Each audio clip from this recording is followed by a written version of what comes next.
దేవునికి మహిమ కలుగును గాక. దేవునికి స్తుతి స్తోత్రం కలుగును గాక. ఎందుకంటే దేవుణ్ణే గణపరచాలి. సృష్టించిన సృష్టికర్తను గణపరచాలి. యోహాను సువార్త మొదటి అధ్యాయము 1వ వచనం. ఆదియందు వాక్యముండెను, ఆదియందు వాక్యముండెను, వాక్యము దేవుని యొద్ద ఉండెను. ఆదియందు వాక్యముండెను, వాక్యము దేవుని యొద్ద ఉండెను, వాక్యమే దేవుడై ఉండెను. ఇప్పుడు ఆదియందు వాక్కు అనేది శబ్దము, దేవుని యొద్ద నుండి వచ్చే శబ్దం. ఆ శబ్దము వాక్యమైంది.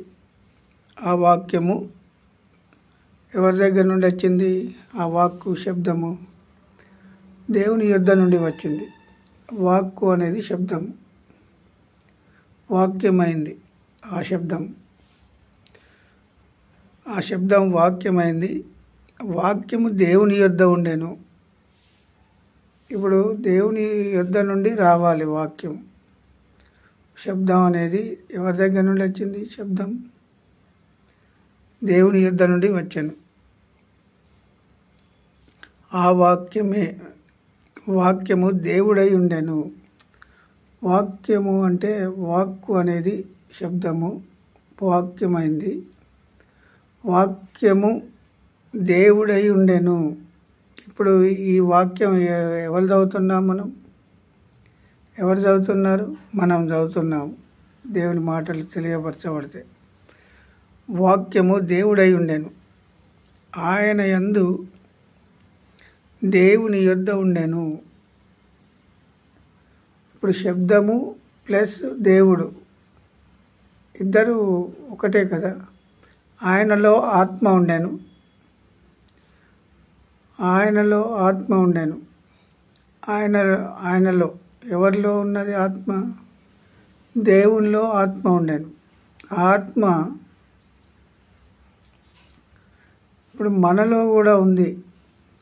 ఇప్పుడు ఆయనలో ఆత్మ ఉన్నది, ప్రాణం ఉన్నది, దేహం ఉన్నది. కానీ దేహము మనకు కనబడలేదు. ఆత్మస్వరూపిగా వచ్చాడు.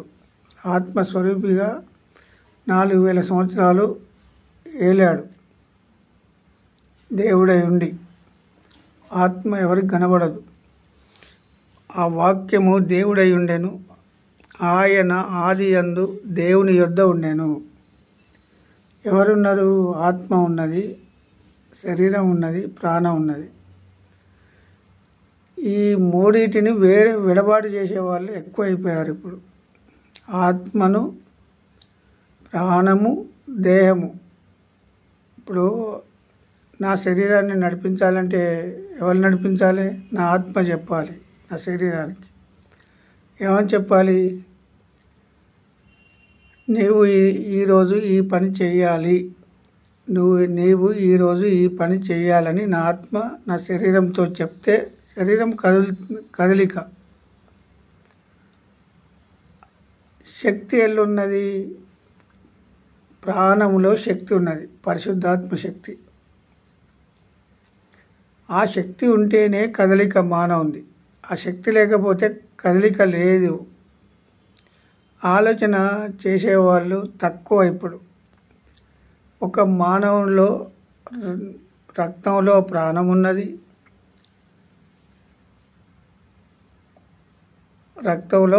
ఉన్నది, దేహము కనబడేది. ఇప్పుడు ఆత్మ వెళ్ళిపోయిన తర్వాత దేహం కదులుతుందా? ఏ మానవుని శరీరం ఉన్న కదిలిందా? గమనించాలి. ఆత్మ చెప్తేనే, ఆత్మ వెళ్ళిపోకముందు ఆత్మ చెప్తేనే శరీరం ఉంటుంది. ఆ శరీరము, ఆత్మ, ప్రాణం, దేహం ఈ మూడు కలిసి ఉన్నాయి ప్రతి మానవుల్లో. ఆత్మ నేను చూస్తేనే బ్రతకాలి, ఆత్మను చూడకపోతే నేను బ్రతకను అంటే అది అబద్ధికుడు. నాలో ఆత్మ ఉన్నది, పరిశుద్ధాత్మ శక్తి ఉన్నది. నాలో నా దేహం కనబడేది దేహం, కనబడంది ఆత్మ. ప్రాణం రక్తంలో ప్రాణం ఉన్నది, పరిశుద్ధాత్మ శక్తి ప్రతి మానవుల్లో ఉన్నాయి ఈ మూడు. నేను రక్తాన్ని చూస్తేనే బ్రతుకుతాను, నేను ఆత్మను చూస్తేనే బ్రతుకుతాను అంటే అది అబద్ధం. రక్తం చూసి బ్రతికే వాళ్ళు కాదు. ఆ రక్తమే శరీరధారి అయి కృపాసత్య సంపూర్ణుడుగా ఇప్పుడు మన మధ్యలో ఇది శరీరధారిగా వచ్చి మన మధ్యలో నివసించండు యేసుక్రీస్తు ప్రభు. పరిశుద్ధాత్మ శక్తి రక్తంలో ప్రాణం ఉన్నది. ఆ ప్రాణమే ప్రతి మానవుని బ్రతికించేది. ఆ శక్తి ఇప్పుడు కాళ్ళు నడుస్తున్నాయంటే శక్తి ద్వారానే నడుస్తాయి, శక్తి ద్వారానే కదలిక.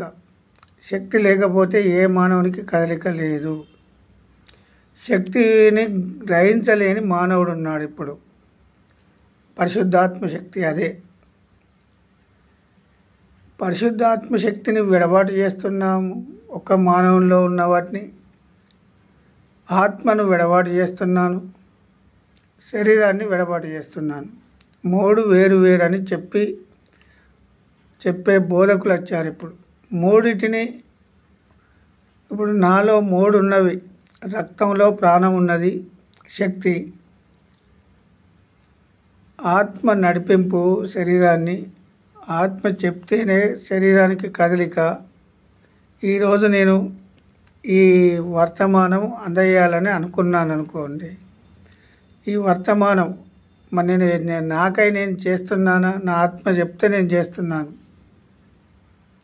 నా ఆత్మ చెప్పకపోతే నేను చేయలేను, ఈ ప్రసంగం చేయలేను. ఆదియందు వాక్యముండెను, వాక్యము దేవుని యొద్ద ఉండెను, వాక్యమే దేవుడై ఉండెను. ఆదియందు దేవుని యొద్ద ఉండెను. ఎవరున్నారు దేవుని యొద్ద? ఆత్మ ఉన్నది. ఆత్మ శరీరధారిగానో యేసుక్రీస్తు ప్రభు, ఆత్మ తండ్రి అయిన దేవుడు, శక్తి పరిశుద్ధాత్మ శక్తి రక్తంలో ప్రాణం ఉన్నది. ఆ శక్తి ద్వారానే ప్రతి మానవుడు నడుస్తున్నాడు. ప్రతి మానవుడు పరిశుద్ధాత్మ శక్తి లేకపోతే నడవడు, కదలిక లేదు. దేవునికి కృప కలుగును గాక. ఎందుకంటే ఈ మాటలు అర్థం కాక ఆది యందు దేవుని యొద్ద ఉండెను, ఆది యందు దేవుని యొద్ద ఉండెను. ఎవరున్నారు? ఆత్మ ఉన్నది. అది ఆత్మ శరీరంలో ఉన్నది, తండ్రి అయిన దేవుడు. ఈ అర్థం కాకుండా బోధకులు అనేకులు వచ్చారు. ఇప్పుడు ఆత్మ ఎవరికి కనబడదు. నేను చూస్తేనే బ్రతుకుతానా నాలో ఉన్న ఆత్మ అంటే అది ఏ మానవుడు బ్రతకలేడు, ఆత్మను చూసి బ్రతకలేడు. రక్తంలో ప్రాణం ఉన్నది, పరిశుద్ధాత్మ శక్తి. మరి ఈ గమనించకుండా బోధించే వాళ్ళు అనేకులు వచ్చారు. ఇప్పుడు సమస్తమును ఆయన మూలముగా కలిగెను, సమస్తమును ఆయన మూలముగా కలిగను. కలిగి ఉన్నది ఏది ఆయన లేకుండా కలగలేదు. ఎవరు లేకుండా కలగలేదు? ఇప్పుడు ఇది నాలో ఆత్మ ఉన్నది, ప్రాణం ఉన్నది, దేహం ఉన్నది. నా ఆలోచన ద్వారా ఒకటి తయారు చేస్తున్నాను. ఒక కుర్చీ తయారు కావాలంటే ముడి పదార్థం కావాలి. ఆ ముడి పదార్థం ఎక్కడి నుండి వచ్చింది? భూమిలో నుండే రావాలి. ఆ ముడి పదార్థం తీసుకొచ్చి నేను కుర్చీని తయారు చేశాను. కుర్చీ తయారైనాక కూర్చున్నాను. మరి కుర్చీ దానంతట అదే వచ్చిందా? ఇప్పుడు ముడి పదార్థం కావాలి కదా. ఎవరు గమనిస్తాడు? ఇప్పుడు ఏ బోధకుడు గమనిస్తాడు? ఆ ముడి పదార్థం ఎవరిచ్చారు? మరి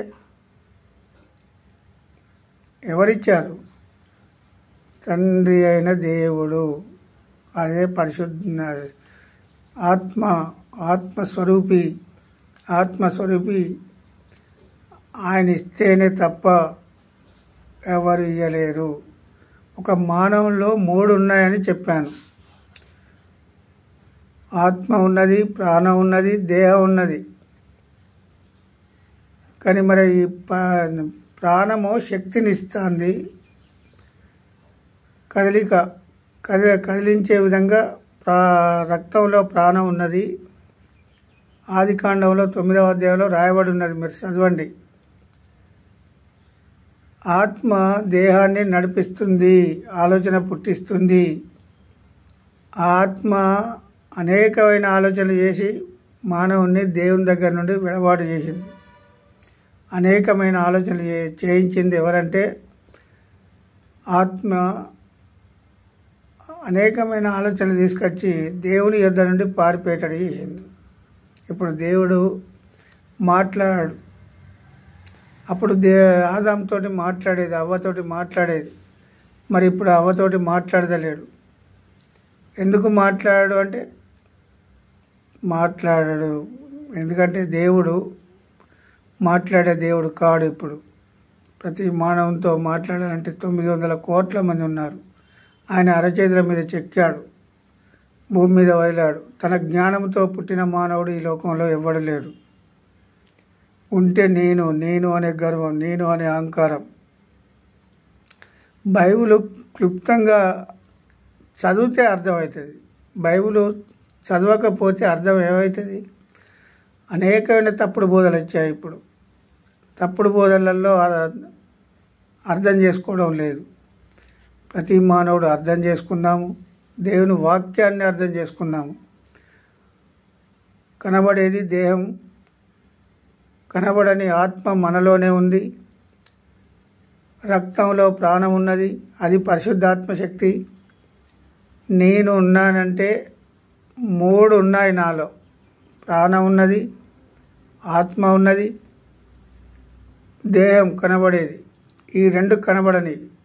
రక్తము అంటే పరిశుద్ధాత్మ శక్తి. నాలో ఆత్మ ఉన్నది, నడిపింపు.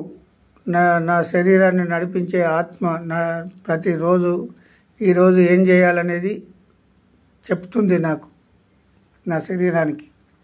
నా ఆత్మ చెప్తేనే నేను నడుస్తాను. నా ఆత్మ చెప్పకపోతే నేను నడవను. దేవునికి మహిమ కలుగును గాక. ఇది అర్థం చేసుకుంటారని నేను నమ్ముచున్నాను. ఆత్మ నేను చూస్తేనే బ్రతుకుతా అంటే అది చాలా తప్పు. ఆత్మను ఎవరు చూడలేరు. ఆత్మ దేవుని యొద్ద నుండి వచ్చెను, దేవుని యొద్దకే మరలిపోవును. శరీరము మట్టి నుండి వచ్చెను, శరీరం మట్టికి మన్నైపోతుంది. ఇది ఆలోచించాలి. పరిశుద్ధాత్మ శక్తి ప్రాణం, రక్తంలో ప్రాణం. ఆ ప్రాణం కదలిక ఉండదు. ఇక చనిపోయిన ఆత్మ వెళ్ళిపోయిన తర్వాత రక్తం ఉంటుంది, కానీ రక్తం అంతా ఎక్కడికక్కడ గడ్డలు కట్టిపోతుంది. దేవునికి మహిమ కలుగును గాక. ఆమెను అర్థం చేసుకుంటారని నమ్ముచున్నాను.